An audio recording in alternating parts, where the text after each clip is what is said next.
Anak mahirap, lumaking salat sa yaman, alipin ng mayayaman at itinuring na parang basahan.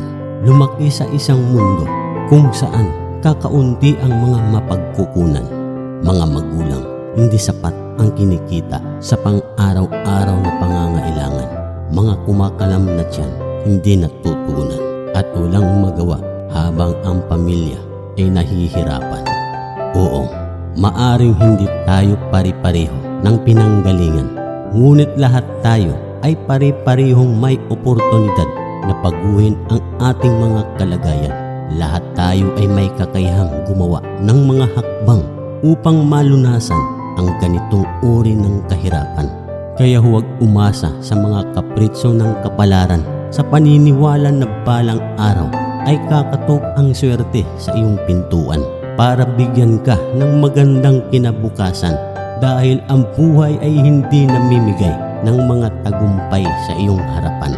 Ito ay nakukuha sa isang larangan ng digmaan, isang digmaan ng pakikipagsapalaran upang baguhin ang iyong kalagayan. Kaya hindi ka maaring gumawa ng mga dahilan na wala kang magagawa sa kalagayan mo, dahil meron kang pagpipilian na lumaban at manindigan ng walang pag-aalinlangan para takasan ang kahirapan.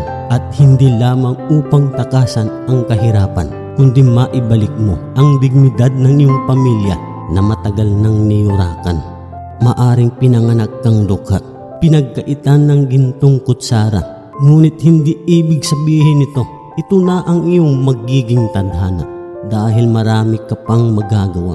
Ang kahirapan ay hindi panghabang buhay na sumpa, bagkus ay isang pansamantalang panggatong lamang ito o gasolina upang pasiglahin ang ating mga hangarin na makamit ang higit pa. Huwag mawalan ng pag-asa at alalahanin mo kung bakit nariyan ka. Ito ay hindi lamang para sa iyo, ito ay para sa iyong pamilya, para sa kinabukasan na gusto mong buuin para sa kanila.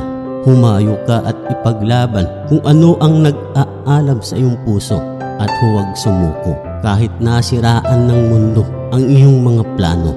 Darating ang tamang oras o panahon, magiging inspirasyon ka ng ibang tao, dahil ipinanganak ka para iukit ang iyong pangalan sa bato ng sarili mong kwento. Ang kahirapan ay hindi mo kaaway. Ito ang iyong pinakadakilang guro na tutulong sa iyo na paunlarin ang iyong pagkatao. Kaya't hayaang baguhin ka ng kahirapan at isipin ito bilang isang silid-aralan na may mga aral kang matutunan na magiging kasangkapan mo sa pagtugis ng iyong kapalaran. At isang paalala lang, ilang dakilang lalaki at babae na ang bumangon mula sa kahirapan, dahil hindi nila hinayaan ang kahirapan ang magdikta sa kanilang kapalaran. Magandang buhay sa inyong lahat. Paalam.